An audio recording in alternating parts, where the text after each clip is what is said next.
got a text from my friend Ian the other day saying let's go practice some lighting, so I thought it would be a great opportunity to make a YouTube video out of it. These are the 5 tips that we'll be going over in this video that will help you with cinematic lighting. Number 1, shoot shadow side. It's funny, I've been shooting for 5 or 6 years and I didn't realize I could just shoot shadow side. Like whenever I have a key light coming at me, I could be shooting shadow side here with the camera that over here somewhere.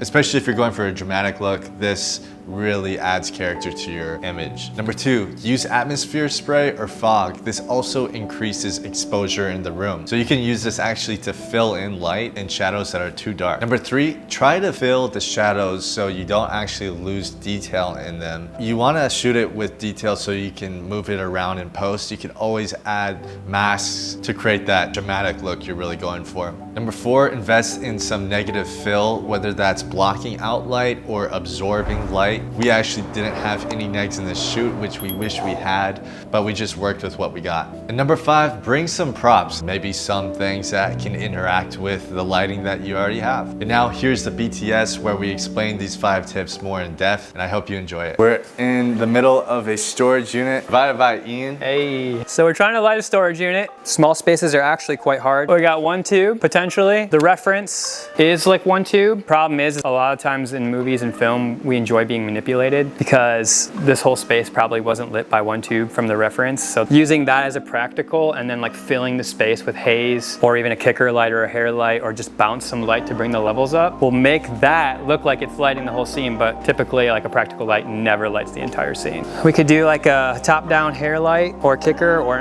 a catch light for the eyes. I have another 2-foot tube, and then I brought the Nanlite Pavo Slim 120, which is like a flat panel that we can put up against a wall. Top light. Another fun thing is we have no electricity, so everything's powered by battery or V-mount battery for that specifically. And we brought no neg fill, so like this doesn't shut off. We're gonna have a lot of spill because it goes over this and we didn't bring anything. So that's the joy of just doing for fun and not having enough resources, but also like sometimes you get the coolest out of that, so.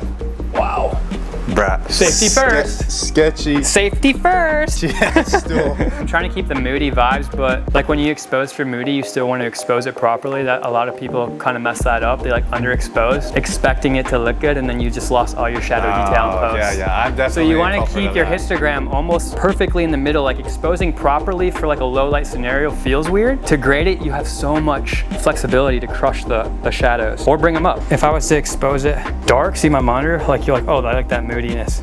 Yeah. Purple is gone, detail gone. Light blue, a little bit of shadow detail, right? So I want to bring a light blue kind of over here. I don't care about losing like some detail, but I want to bring a light blue. So now if you look at my histogram, my shadows aren't crushed, even though I'm still dark.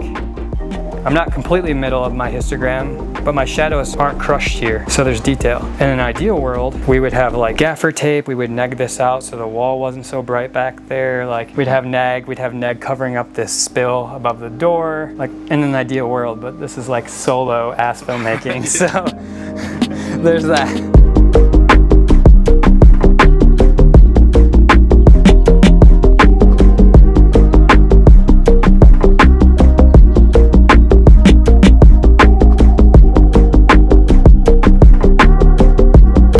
Up here, a few problems we ran into. We tried to use the fill light again, the Pavo Slim, but that was just creating such a crazy cast on this tin. And the reflection is back there. Yeah, so like you can't really see it probably on that as well, but it was a crazy reflection on that back wall. Basically this whole thing below the light right here. Yep, and they were disgusting looking for us. We didn't want it. All we did was 2 tubes. I mean, this tube is $100. That tube is one of the older, cheaper 4-foot tubes. I think that was like $230 or $300. So all in all, we lit this entire space with like maybe $500 worth of lights. And can you explain what each tube light is doing? Yeah, so that tube light was our practical light we exposed for the space with this tube specifically.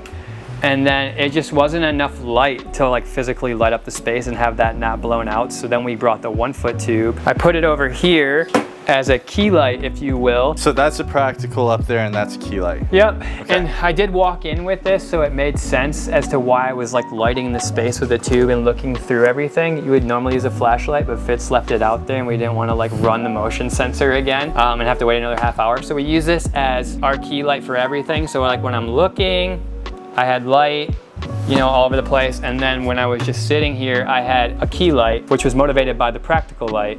And then we shot shadow side, so we created depth and contrast. Yeah, and why should you shoot shadow side? So shadow side gives you more contrast to your face. Like for example, if I was, see, I'm shooting shadow side now. Yeah. If you were to shoot key side, like I'm flat, right? Yeah. But if I go like this, I just created separation, I created depth, potentially created a Rembrandt lighting, which is like the film look on the face when you have the triangle.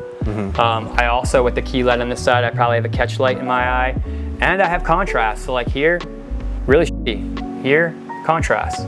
Yes, that's pro filmmaker. You know right what I'm saying? To bring up total levels is what they call it on set. It would be like the exposure, but they call it levels. We used atmosphere cans, so we used a spray can, which is also cheap, right? Like you spent 10 bucks on it or something? Yeah, 10 bucks. So this just creates more character, more depth. It creates flares when you put it in front of a light. It diffuses the space. If it's too bright, it diffuses that. It also brings your shadow detail up. These are, dude, if you want a film look, haze, fog, or atmosphere in a can all day. And then of course, to give it more character, we added a cigarette because why not?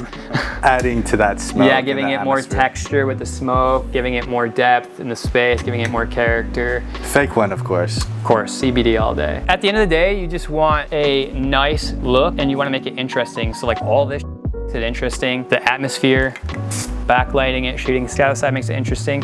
If you can get off the wall, it creates more depth from the wall. If you can create like a low aperture, sometimes that's very intriguing and beautiful looking and can give you kind of like an artistic look. But yeah, it's just all about how can I make this look more interesting at the end of the day. That's it. Nice, that was sick, bro. Yes, Thanks sir, for the explanation. And hope you all like it, hope it grades well, and that's a wrap, bro. That's a wrap, let's go. Let's go.